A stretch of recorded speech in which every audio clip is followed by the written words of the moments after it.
Kabupaten Ende, Nusa Tenggara Timur mendunia dengan kemegahan kawah 3 warnanya. Kesuburan tanah di sekitar Gunung Api Kelimutu menjadi berkah bagi warga sekitar.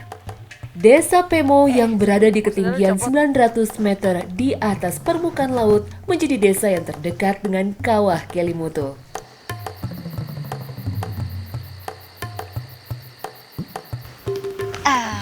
Aduh. Nah ini tanaman kopi, siapa yang nggak tahu kan? Tapi biasanya yang diambil itu bijinya, biasa diolah untuk jadi minuman. Kalau di Desa Pemo ini berbeda. Kenapa? Nih lihat, saya bukan ngambil bijinya, tapi ngambil daun. Nah kalau masyarakat sini biasanya diolah jadi makanan. Kayak apa? Saya juga belum pernah.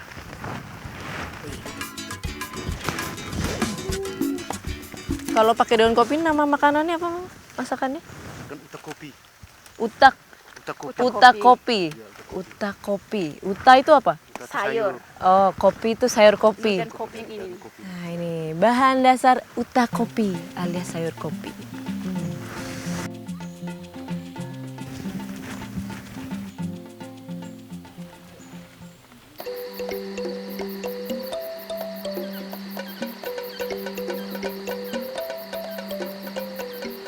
Ini ada lagi yang unik dari Desa Pemo, lihat. Ini yang saya bingung. Ini harus sampai atas ini jagung semua, tapi yang atas sudah diambil ya. Kenapa disimpannya di luar gini, Bapak? Karena kebanyakan tidak bisa muat di dalam bubur. Harus simpan di luar. Dengan catatan ujung-ujung jagung ini harus ke bawah. Iya, jadi nggak basah ya. Berarti ini udah berapa tahun ini jagungnya, Bapak? Sudah mau 1 tahun ini. Luar biasa nih.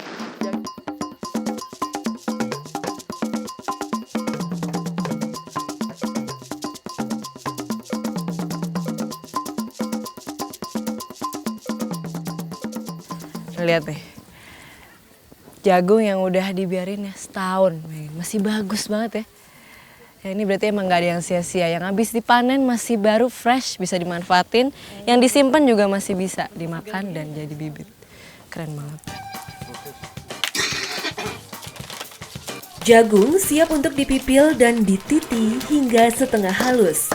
Jagung yang sudah dipisah dengan kulit arinya lalu direbus.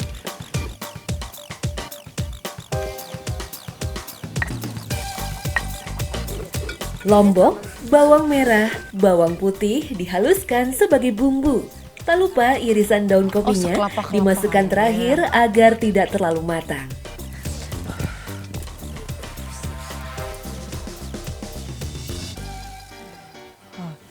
Udah mendidih, Mama. Oh, ini langsung dimasukin aja? Iya. Coba. Ini tadi perasaan banyak, sekarang tinggal sedikit.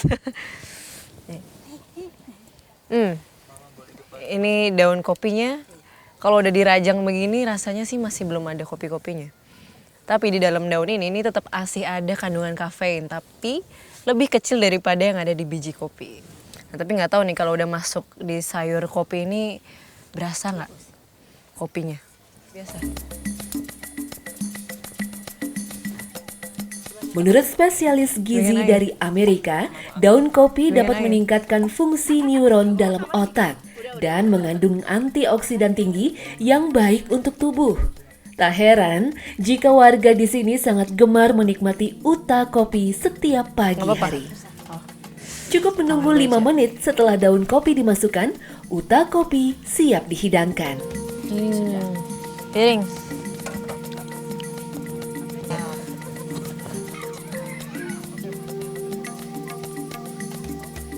Masak sendiri ya?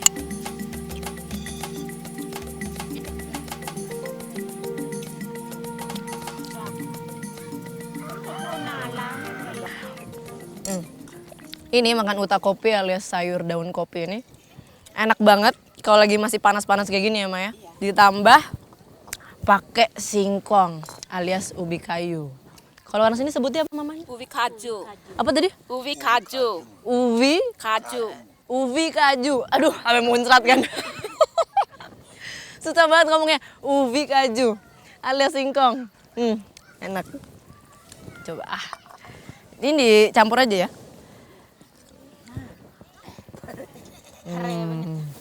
Kure. Enak. Tidak ada barisan meja dan kursi sekolah seperti pada umumnya. Bagi Dora, sekolahnya hari ini adalah memanjat pohon dan mengambil buah dari dalam keranjang. Pusat reintroduksi orang utan terletak di zona penyangga Taman Nasional Bukit 30, merupakan sekolah perbekalan bagi setiap orang utan untuk bertahan hidup di alam bebas.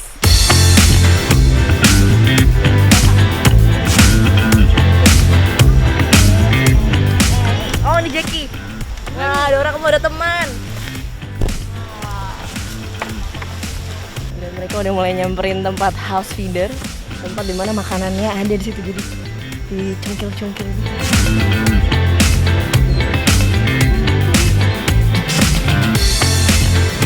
Sengaja juga buahnya ditaruh di tempat kayak gitu.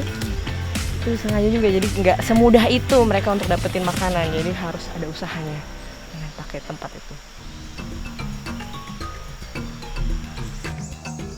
Dora dan anak orang utan lain yang ada di stasiun reintroduksi Danau Alo umumnya tidak memiliki orang tua, sehingga tidak ada figur orang dewasa untuk mengajari mereka secara alami.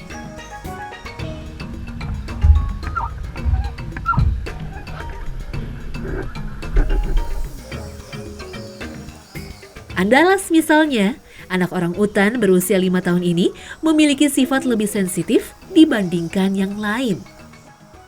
Andalas cenderung lebih sulit untuk didekati, apalagi digendong. Hal ini karena trauma berat yang dialami Andalas. Andalas ditemukan pertama kali dalam kondisi ketakutan dan sendirian tanpa induknya di atas pohon dengan dikelilingi manusia. Andalas. Andalas. Ini kalau karakter si Andalas ini nih, ini lebih apa ya? Kalem, pelan tapi pasti dibanding si saudaranya tuh. Udah nyampe sana, pohon-pohon sana. Si Dora sama si Jackie. Tapi kelihatan sih si Andalas ini kayak lebih pintar. Karena nggak cuma kalsir, tadi juga pohon-pohon yang dilewatin tuh daunnya juga diambil. Jadi dia tahu apa yang jadi makanan dia.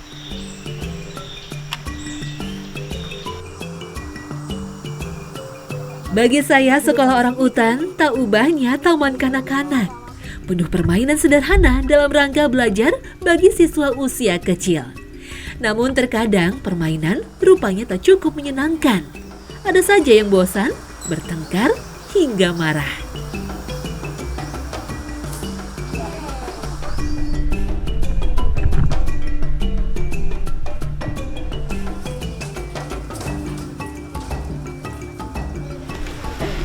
Ini salah satu sifat yang mirip sama anak manusia. Ini ngambek tadi gara-gara rebutan makanan, direbut Jackie. Dia lari ke kandang nih main sendiri. Dora.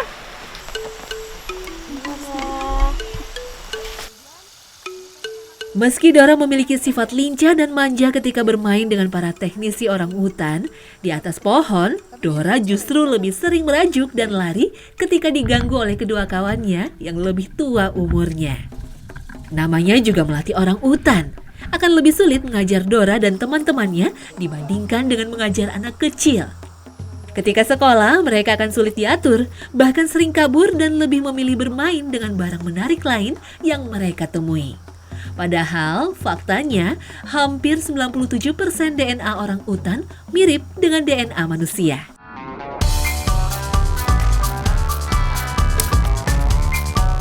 Taruh di tangan adek.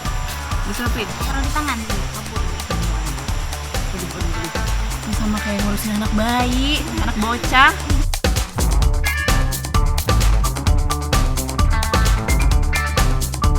Rayap memiliki peran fundamental terhadap siklus karbon global melalui perannya sebagai dekomposer handal.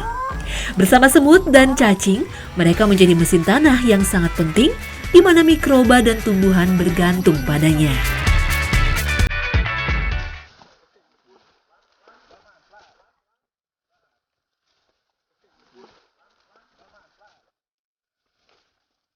Melepas liarkan kembali orang utan bukanlah perkara sederhana. Banyak faktor menjadi pertimbangan selain lahan hutan alami yang dipenuhi oleh tanaman buah.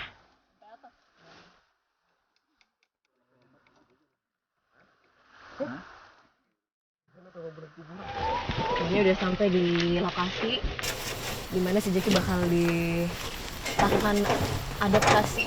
Nah ini bisa pancingnya pakai buah biar dia ntar naik terus dia mereka.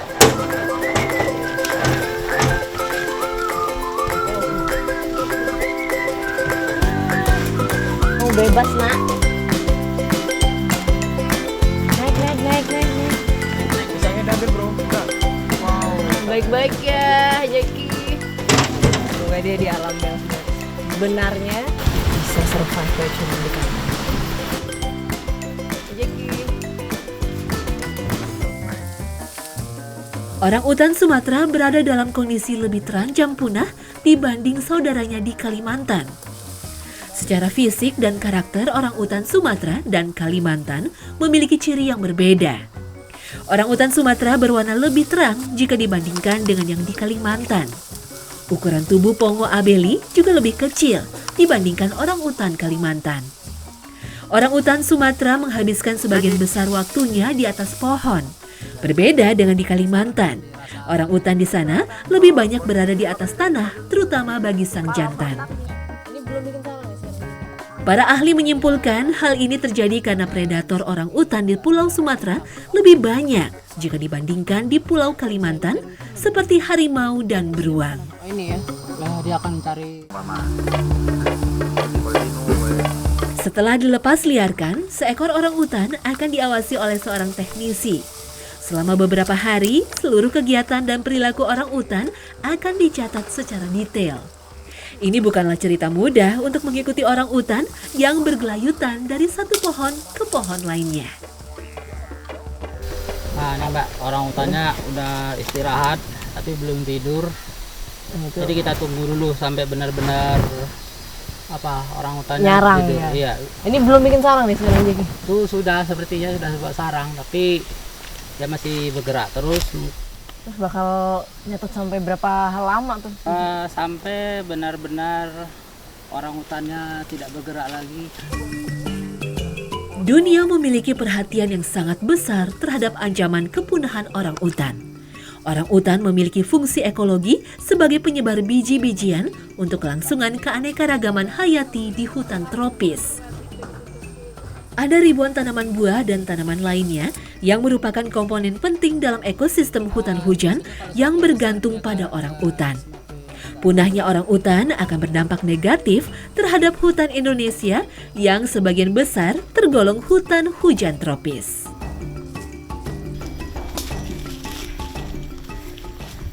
Hutan udah menjadi rumah bagi berbagai satwa termasuk orang utan.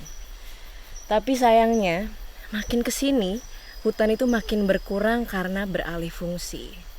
Nah, semoga Jeki ini bisa survive di habitatnya.